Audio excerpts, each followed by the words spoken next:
आज 12 दिन से सिर्फ यही चल रहा है, बयानबाजी।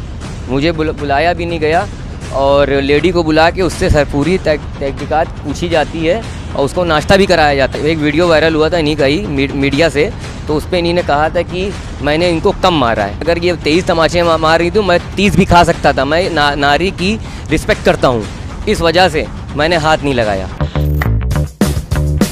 नमस्कार, अस्सलाम वालेकुम। मेरा नाम है नदीम खान और मैं फिर से हाजिर हूँ मुद्दा गरम में लेके। आज फिर हम शहादत जो कैब ड्राइवर था उनके साथ जो हादसा हुआ था 30 जुलाई की रात 9:30 बजे, उस पर क्या अपडेट है, क्या हुआ है आगे की कार्रवाई, क्या वाकई में इंसाफ का जो मामला था कि इंसाफ मिल पा रहा है या कि क्यों देरी हो रही है इसके अंदर, हम पूरी बात करेंगे। और इसमें में हमारे साथ बात करने के लिए खुद शहादत मौजूद हैं। शहादत, मैं आपसे जानना चाहूँगा कि जो अभी तक के मामला हुआ है उस केस को लेकर जो भी पड़ताल हो रही है, जांच हो रही है, इसमें कहाँ तक के आपको लग रहा है कि अब आपको इंसाफ मिल पाएगा? सर मुझे तो ये लग रहा है अब तो इंसाफ मुझे लग रहा नहीं मिल पाएगा, क्योंकि आज 12 दिन हो गए, अभी तक सिर्फ पूछताछ ही चल रही है और अभी तक कोई इंसाफ नहीं मिला। अभी तक वो महिला को अरेस्ट नहीं करा।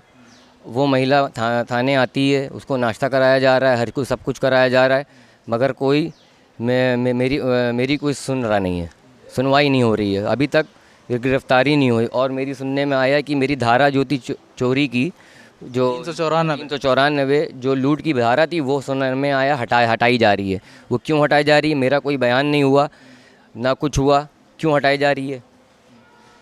मतलब कि अब आपको ये लग रहा है कि इंसाफ मिलना मुश्किल है। अब जो पुलिस पहले कह रही थी कि आपको निष्पक्ष जांच करके इंसाफ दिलाया जाएगा, तो अब आपको लग रहा है कि कहीं ना कहीं अब इंसाफ आपको नहीं मिलेगा? हाँ, मुझे अब ये लग रहा है कि मुझको अब इंसाफ नहीं मिलेगा, क्योंकि 12 दिन हो गए, 12 दिन से सिर्फ पूछताछ ही चल रही है। मुझसे कुछ पूछा नहीं गया और वो लेडी को बुला के उससे सब पूछताछ होती है और मेरी जो धारा जो लगाई थी वो भी हटाई जा रही है। मुझे खबर मिली है प्रेस रिपोर्टर के ज़रिए। अच्छा, तो एक चीज़ ये है कि अब आगे आप क्या करेंगे अगर आपको ये धाराएं हटा दी जाती हैं, तो आप किस तरीके से चाहेंगे कि और क्या अपील करेंगे सरकार से और जनता से कि आपको किस तरीके का सपोर्ट दे और ताकि जो आपके साथ नाइंसाफ़ी हुई है उसमें आपको इंसाफ मिल सके? मैं ये जनता के लिए कहना चाहता हूँ कि अभी तक आप लोग ने मेरा इतना सपोर्ट करा, उसके लिए मैं बहुत शुक्रगुज़ार हूँ और आप आगे भी मेरा सपोर्ट करें, क्योंकि मुझे अभी कोई सुनवाई नहीं हो रही। आज 12 दिन पूरे हो गए हैं, अभी तक उन्हीं ने मेरी रिपोर्ट कुछ लिखी नहीं और मैंने एप्लीकेशन जो दी थी उसका भी कोई सुनवाई नहीं हुई। आज 12 दिन से सिर्फ यही चल रहा है, बयानबाजी। मुझे बुलाया भी नहीं गया और लेडी को बुला के उससे सर पूरी तहकीकात पूछी जाती है और उसको नाश्ता भी कराया जाता है। आपने ये फुटेज देखा होगा, वीडियो वायरल भी हुआ था। आप खुद सोचिए कि मुझे अभी तक इंसाफ क्यों नहीं मिला। यही चीज़ अगर मैं करता, मुझे तो तमाचे मार के मुझे बंद कर दिया जाता।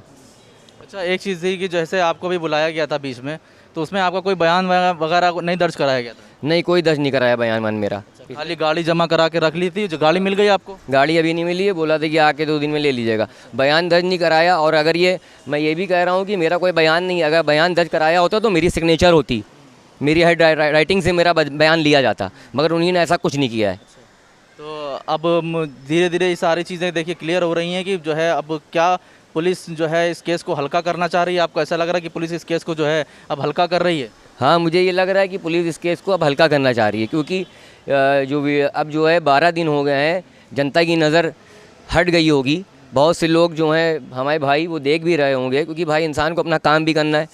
ठीक है, इन्होंने मेहनत तो करी है मेरे लिए, इंसाफ के लिए, मगर मैं अभी भी उनसे अपील करता हूँ आप लोग ज़रूर देखे रहें और मेरे लिए ज़रूर कोशिश करें। अच्छा, अभी प्रियदर्शनी ने बोला था कि वो चाहती कि समझौता हो जाए दोनों तरफ के बैठ के। आप क्या चाहते हैं कि इस केस में कोई समझौता हो या आप चाहते हैं कि उसको सज़ा मिले? मैं सिर्फ ये चाहता हूँ, समझौता मैं नहीं चाहता। मैं चाहता हूँ, मैं केस लड़ना चाहता हूँ। और मुझसे ये कह रही थी, आप खुद देखिए, दुनिया ने पूरा ये सब देख लिया है फुटेज, कि मुझसे बोल रही थी कि मैंने, एक वीडियो वायरल हुआ था इन्हीं का ही मीडिया से, तो उस पर इन्हीं ने कहा था कि मैंने इनको कम मारा है।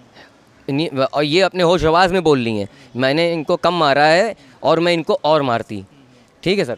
और अभी तक इन्हीं ने फिर मैंने ये भी बयान दिया कि अगर ये 23 तमाचे मार रही थी मैं 30 भी खा सकता था। मैं नारी की रिस्पेक्ट करता हूँ, इस वजह से मैंने हाथ नहीं लगाया, क्योंकि मेरी माता ने, मेरे पिता ने मुझे ये सिखाया है कि किसी औरत पे हाथ मत लगाना।